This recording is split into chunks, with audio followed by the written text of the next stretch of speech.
to receive from the Spirit. After you have received by the Spirit, one of the gaps when it comes to we Christians, especially we young believers these days, is that we leave the gap of the heart capturing what your spirit has received. Let me say it this way. A gun is a gun. A gun is a tool. In the hand of a policeman, when you see a gun in the they say we should be saying good things about our country. But ideally, hey, Jesus, hey, Lord preserve my soul. Ideally, if you see a gun in the hand of a policeman, you feel safe.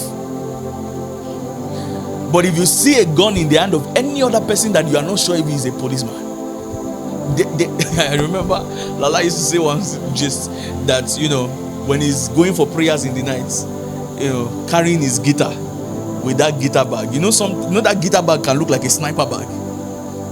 so sometimes maybe he's walking in the night to prayer meeting, and then somebody sees that guitar bag and the person is almost running away, believing that probably is a sniper that is looking for somebody to kill. Because we know the gun is not the issue. The issue is the mind that is carrying the gun. The mind, if the mind is the mind of an armed robber, all of you will run away. If the mind is the mind of a policeman, because the truth is this, God speaks and he gives people things to do, but your mindset will oh my God, your mind can determine. God can speak to two people, tell them the same thing. In the next few years, you will see the difference between the two things, and the difference will not be what God has said, but what their mind has captured. Let me give us as an example. People say it in weird ways, but let me give us as an example. You can be very anointed, but be raised in a circle like where I came from, and you know that you rely on a lot of prayers, and so every other thing that looks like excellence, you are against it. His ministry, God spoke to me about ministry and spoke to exhibit A or exhibit B about ministry. Both of us are running ministry by the word of the Lord. But in the next few years, what ministry will look like for me and what ministry will look like for him, the difference will be our mindsets.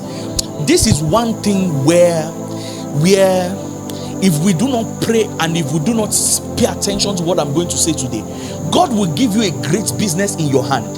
That thing that he has put in your hand, that rod in your hand, is what you are supposed to use to wrought signs and wonders. But you will not be able to use it to do more. Your mind will keep you bound for a long time. I know this thing. I've seen people that God gave them ideas to run. I'm telling you, 3 years after, you are asking them, what of the thing that you said God told you to do? The answer that this person is giving you is that, sir, I'm afraid. What if I start the business and fail? So after 3 years, this person is still on what if I start the business and fail? And there are some people, maybe they have failed too many times in this life, they don't care. You understand? There is so much times you can die in this life. After you've died, what else can you do again? So anything that God tells him to do, he is already in hustle mode. He just goes after it, and in the next few years he's seeing the faithfulness of God. But the difference between the two of them, they both had God. The difference is that somebody's mindset limited him and the other person's mindset did not limit him. Oh, I can spend 1 week preaching on this. Because if God gives you a word and gives you an assignment, your mindset will determine what that assignment will look like in the next few years. My teaching tonight is to push you to a point where you don't settle for less. Let your mindset be ready to expect more from God. Let your mindset be enlarged enough such that whether you are in a big stage or on a small stage, your mind is beyond.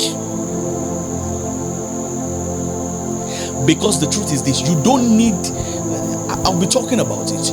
Sometimes there is something called peer pressure. You don't need some of those things. I'm saying you might not have much, but you can know that your mind is grown. You don't think like everybody around you anymore.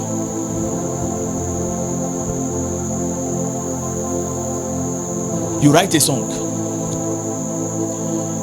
You can be like me, coming from the prayer place, and then you use Theophilus Sunday as your reference. Theophilus Sunday did not go to any studio when all of his songs went viral. I too. I hear you.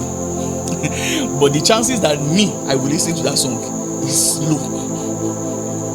And and the chances that many people here will listen to that song is low. So we hide under, yes, it's God that moves people, but the truth is this: if you don't prepare your mind, God will be ready to move you, but the truth is that your mind will be like a cage.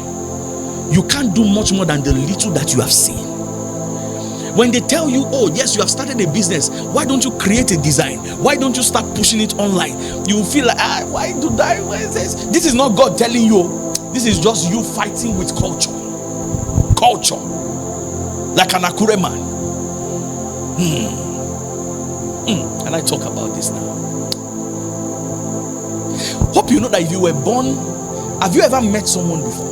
Have you watched a video like that before? That they bring an African food for this person, and they tell the person, how do you eat? I say, use your hand to eat, and the person's like, me?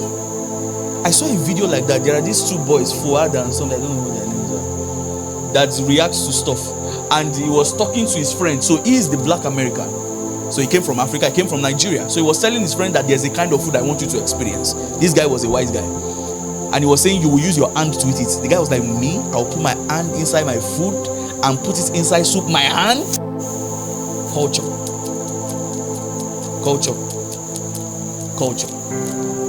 So your presentation will many times look like your culture.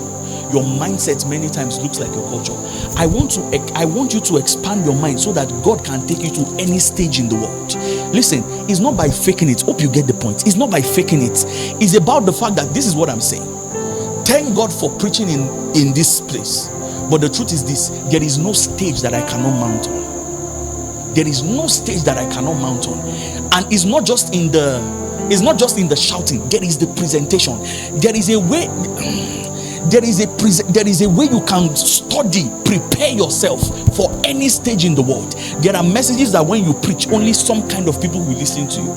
There are messages that when you preach, all kinds of people can listen to you. Rich can listen to you. Poor can listen to you. There are messages that when you preach, only poor people can listen.